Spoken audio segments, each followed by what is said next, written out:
Hello readers, welcome back to my channel. और आज part 3 को हम लोग कंटिन्यू करेंगे और क्वेश्चन नंबर 35 पे हम लोगों ने एंड किया था। अब क्वेश्चन नंबर 36 से इस वीडियो में हम शुरुआत करेंगे अपने जो क्वेश्चन आंसर्स को डील करने की। तो फर्स्ट क्वेश्चन है आज के लिए, which blood group is called universal donor group. इसमें से कौन से जो ब्लड ग्रुप है उसको यूनिवर्सल डोनर ग्रुप बोलते हैं? Blood group A, B, A B और ओ। अच्छा, ब्लड ग्रुप का जो वीडियो रहेगा वो मेरे आपको जो भी मैं वीडियो सर्कुलेटरी सिस्टम के पढ़ाऊंगी उसमें वो सारे आपको मिल जाएंगे, तो वहां से आप पढ़ लेना। ब्लड ग्रुप का कॉन्सेप्ट अच्छे से आपको याद हो जाएगा, कभी आप भूलोगे नहीं, ठीक है। तो यूनिवर्सल जो ब्लड ग्रुप है, यूनिवर्सल ब्लड ग्रुप वही हो सकता है जिसके पास कोई भी एंटीजन ना हो, ठीक है, कि वो दूसरे के बॉडी में जाए और उस पर एंटीबॉडी अटैक ना कर पाए, ठीक है। मतलब जिस ब्लड ग्रुप के पास कोई भी एंटीजन नहीं होगा वो होगा यूनिवर्सल डोनर। तो इसमें से जो ओ ब्लड ग्रुप होता है उसमें कोई भी एंटीजन नहीं होता, इसकी वजह से जो यूनिवर्सल डोनर होगा वो कौन होगा? O blood group. Next question की तरफ बढ़ते हैं। The movement of blood in the body and the heart is called as. Blood का जहां भी कुछ चीजों के नाम आ जाए, जैसे blood, heart, blood heart, blood vessels, इन सब की जहां पे भी बात आ जाए और कुछ सिस्टम का नाम पूछे, वहां पर एक ही होता है, that is called circulatory system या सर्कुलेशन, ठीक है। The movement of blood in the body and the heart is called as circulation. The upper and lower chambers of the heart are respectively known as। यहाँ पे question में एक word को अच्छे से दिखेगा, वर्ड है वो क्या? रिस्पेक्टिवली, ठीक है। तो जहां भी क्वेश्चन में रिस्पेक्टिवली लग जाए तो इसका मतलब पहले हमको अपर चैम्बर देखना है, फिर लोअर चैम्बर देखना है, ठीक है। तो first option is atrium and ventricles. Ventricles and atrium, AV valves and SL valve. Valves तो होंगे ही नहीं, ठीक है, हटा देते हैं। अब पहले में दिया है एट्रियम और दूसरे में दिया है वेंट्रिकल। तो सबसे पहले क्वेश्चन ने पूछा अपर चैम्बर, तो अपर चैम्बर कौन से होते हैं? पहले एट्रियम होता है और लोअर चैम्बर होता है वेंट्रिकल। तो first option is right. Question number 39, in which of the following blood vessels valves are present. ठीक है, ब्लड वेसल तीन तरीके की होती है, थ्री पार्ट्स होते हैं ब्लड वेसल के। पहला होता है आर्टरी, दूसरा होता है वेन और तीसरा होता है ब्लड कैपिलरी, ठीक है। इतना पता होगा कि आर्टरीज में वॉल्व्स नहीं होते हैं, वेन्स में वॉल्व्स होते हैं और ब्लड कैपिलरीज में भी वॉल्व्स नहीं होते। तो इसमें ऑप्शंस क्या होगा? राइट, ऑप्शन क्या होगा? Right, that is when. When में वॉल्व्स प्रेजेंट होते हैं जिससे वेन में जो भी ब्लड फ्लो कर रहा है वो बैकवर्ड डायरेक्शन में कभी भी ना जा पाए। okay, very important question. Which blood vessel carries pure blood from the heart to the body? Words को ध्यान से देखिएगा। Which blood vessel carries pure blood, मतलब oxygenated blood, from heart to body, heart से बॉडी में जाती है। कौन सी जो ब्लड वेसल होती है? Pulmonary vein, aorta, pulmonary artery, vena cava. तो आपको पता होना चाहिए प्योर ब्लड सबसे पहले आता है पल्मोनरी वेन के थ्रू, आता है आपका लेफ्ट ऑरिकल में, ऑरिकल से जाता है वेंट्रिकल में और वेंट्रिकल के थ्रू एओर्टा से आपके बॉडी में जाता है, ठीक है। Next, which blood vessel carries oxygenated blood from lungs to heart? Lung से हार्ट में किसके थ्रू जाता है, किस ब्लड वेसल्स के थ्रू? तो आप रिमाइंड करो कि लंग्स में मतलब ऑक्सीजनेटेड ब्लड हार्ट में किसके थ्रू आता है? जहां पे लंग्स की बात करेगा तो बाकी सारे ऑप्शंस तो जिसमें पल्मोनरी वर्ड नहीं होगा उसको हम लोग क्रॉस कर देंगे, दो ही बचे, पल्मोनरी वेन, पल्मोनरी आर्टरी।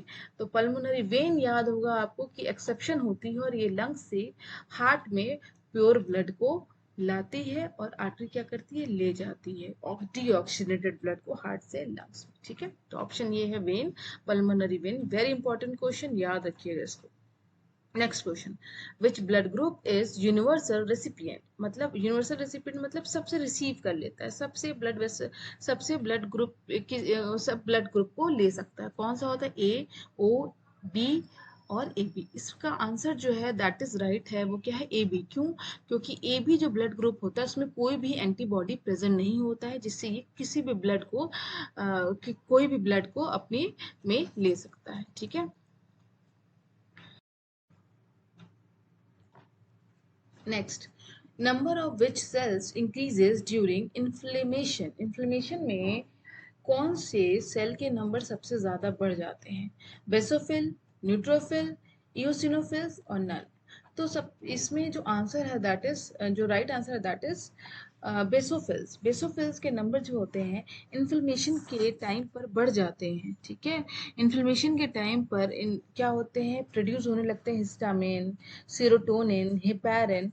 तो ये सारे किसके प्रभाव से होते हैं, बेसोफिल्स के, ठीक है। Right answer is basophils. Next, which of the following sales help in blood clotting. Blood clotting में कौन सी सेल्स हेल्प करती हैं, आरबीसी, डब्ल्यूबीसी, प्लेटलेट्स और प्लाज्मा। तो इसका आंसर है प्लेटलेट्स। प्लेटलेट्स का काम ही होता है ब्लड क्लॉटिंग में हेल्प करना। आरबीसी का काम होता है ऑक्सीजन कैरी करना। डब्ल्यूबीसी का काम होता है प्रोटेक्शन प्रोवाइड करना। और इसका काम क्या होता है, इसका काम, प्लेटलेट्स का काम होता है ब्लड क्लॉटिंग में हेल्प करना, ठीक है। Next, which of the following is not a part of circulatory system. अभी पिछली स्लाइड में ही मैंने बात की थी, सर्कुलेटरी सिस्टम के 3 पार्ट्स होते हैं, पहला ब्लड, सेकंड ब्लड वेसल और third heart. Lungs circulatory system का पार्ट नहीं होता, ठीक है। हार्ट से इसमें ब्लड ज्यादा जरूरी है, but that is not a part of circulatory system. Very important question, इस तरह के क्वेश्चंस पूछे जाते हैं कंफ्यूज करने के लिए, ठीक है। तो सर्कुलेटरी सिस्टम के 3 पार्ट्स होते हैं, blood, blood vessel, heart. Next question, what is the name of A covering surrounding the heart. जो हार्ट की जो कवरिंग होती है उसका क्या नाम है, pericardium, pericardial cavity, diaphragm, peritoneum, ठीक है। तो इसका राइट आंसर है कार्डियम, पेरिकार्डियम, ठीक है। एक्चुअली हार्ट की 3 लेयर्स होती हैं, फर्स्ट जो होती है वो पेरिकार्डियम होती है, सेकंड होती है आपकी मायोकार्डियम, और थर्ड होती है एंडोकार्डियम। जो पेरिकार्डियम होती है वो सबसे बाहर की जो होती है लेयर होती है, सबसे बाहर की लेयर जो होती है वो होती है पेरिकार्डियम। उसके बाद उसके अंदर की जो लेयर होती है दैट इज कॉल्ड मायोकार्डियम, जिससे जो हार्ट की मसल्स मिलकर बनी होती हैं, ठीक है, वो मायोकार्डियम होती है। और सबसे अंदर की जो ब्लड वेसल्स के साथ कनेक्टेड जो लेयर होती है वो होती है एंडोकार्डियम। तो 3 लेयर्स होती हैं, ठीक है। सो पेरिकार्डियम क्या है, सबसे आउटर कवरिंग होती है, ठीक है। Next question, left and right portion of the heart is separated by which of the following structure? Bundle of his, papillary muscles, valves and septum. तो जो हार्ट होती है उसके बीच की जो डिवाइडिंग लाइन होती है उसका नाम क्या होता है, जो लेफ्ट पार्ट को राइट पार्ट से डिवाइड करते हैं, दैट इज कॉल्ड सेप्टम, ठीक है। What is the location of SAN. SAN क्या है, सबसे पहले तो ये जान लीजिए कि व्हाट इज सैन। सैन होता है, इसका फुल फॉर्म होता है साइनो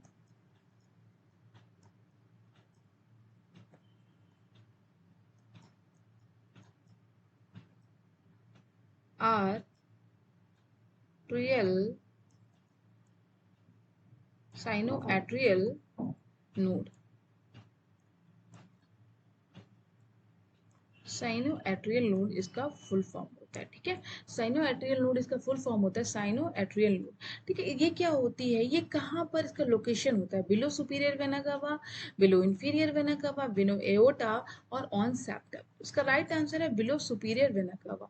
हार्ट के जो चैम्बर्स होते हैं, अगर आपको थोड़ा बहुत याद हो, तो यहाँ पे क्या होता है, ये लेफ्ट एट्रियम होता है, ये राइट एट्रियम होता है, ये लेफ्ट वेंट्रिकल और ये राइट वेंट्रिकल। तो यहाँ पे वेना कावा आती है, वेना कावा आती है यहीं पर, ये एसएन प्रेजेंट होता है, ठीक है। ये एसएन मतलब साइनो एट्रियल नोड, ये प्रेजेंट होता है below superior vena cava. Important question है, याद रखिएगा।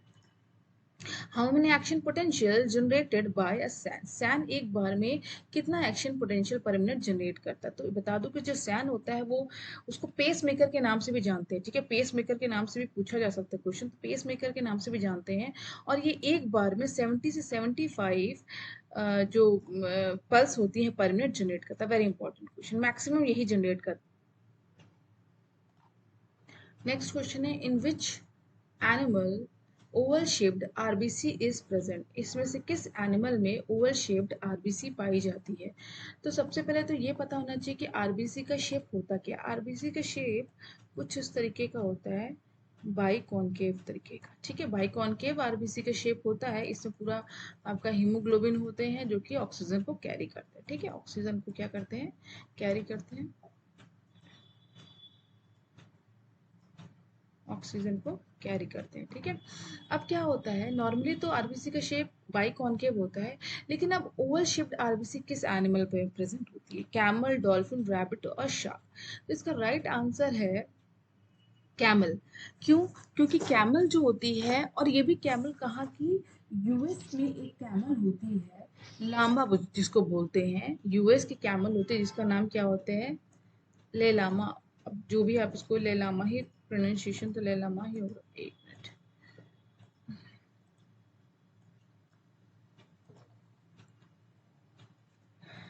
ले लामा, ये यूएसए की कैमल होती है जिसमें जो ओवल शेप की आरबीसी होती है वो प्रेजेंट होती है, यूएस की होती है, ठीक है, अमेरिका में। ठीक, तो यहाँ पे इसका राइट आंसर हो गया कैमल। ठीक, यहाँ पे मेरा सर्कुलेटरी सिस्टम का जो भी क्वेश्चन आंसर्स थे खत्म हो गए हैं। इसमें किसी चीज़ का एक्सप्लेनेशन आपको समझ में ना आया हो या कोई और क्वेश्चंस आपके दिमाग में आ रहे हो तो आप मुझे कमेंट बॉक्स में उसके बारे में ज़रूर बता दीजिए।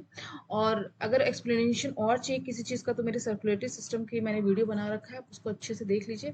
आपको एक एक चीज़ बहुत ही अच्छे से क्लियर हो जाएगी। अगर ये वीडियो आपको पसंद आया हो, मेरा एफर्ट आपको ठीक लगा हो, तो प्लीज़ मेरे चैनल को लाइक शेयर एंड सब्सक्राइब करना ना भूलें। और आपके एग्ज़ाम के लिए आपको मेरी तरफ से best of luck. Thank you.